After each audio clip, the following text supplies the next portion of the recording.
I think Jesus disguises himself as the person that you love the most so that you're not scared. Because I'm going to tell you what, once I saw him there, I was not scared whatsoever. And I thought that was very, very thoughtful of them to make that, like, they come. I don't know who, but they come when you die and they help you. He was over by the door. He was floating, and he was colors. He was just this energy.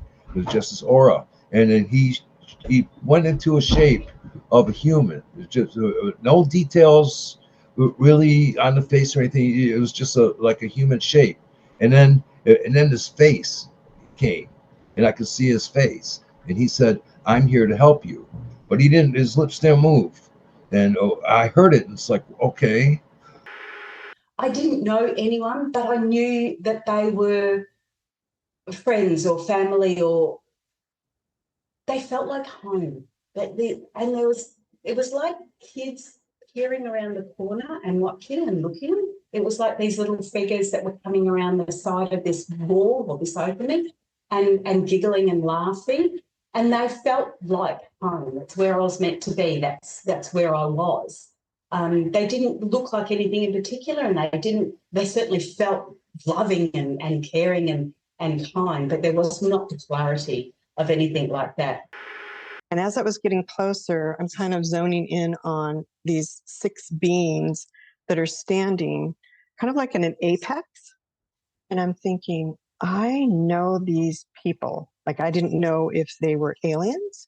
I didn't know if they were, guides or goddesses or whatever. I just knew that I belonged with them. Some were taller than others. They were kind of massive. I kind of get the impression now that one of them is my spirit guide. That's very familiar to me now. At the time, I didn't know. One of them seemed more kind of like my relative, my grandmother, but they almost look like aliens to me, and that's the only way I can describe them. I'm confronted by this person,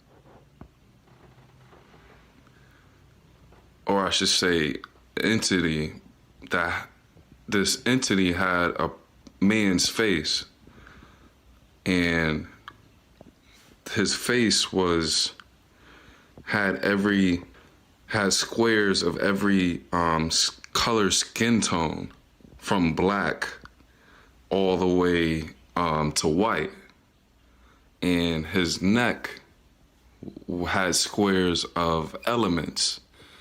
And the elements that I was able to notice was, one square was silver. I felt like I saw a square that was gold.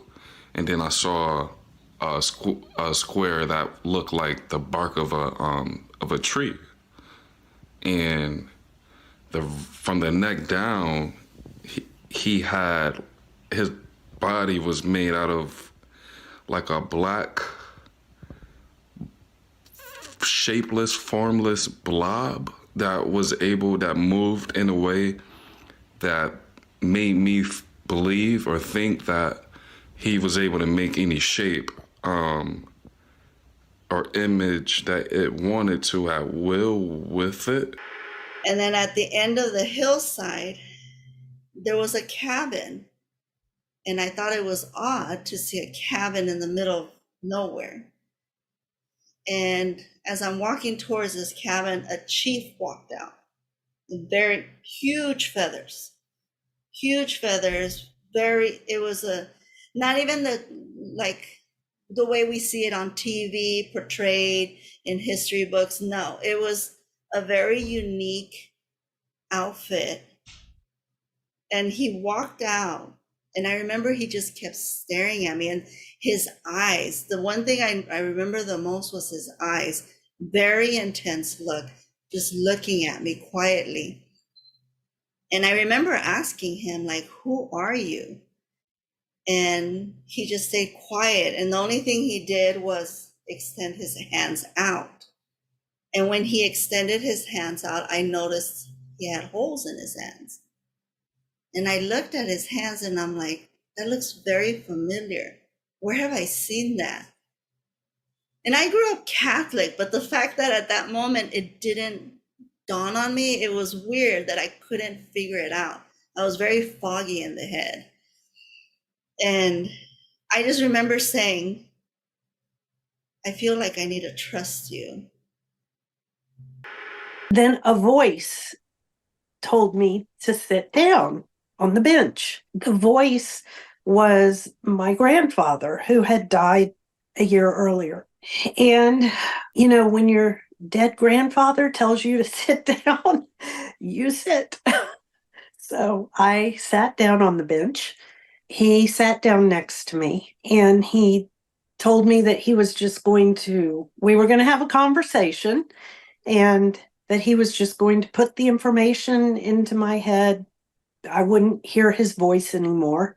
I think it was I don't think it was my grandfather.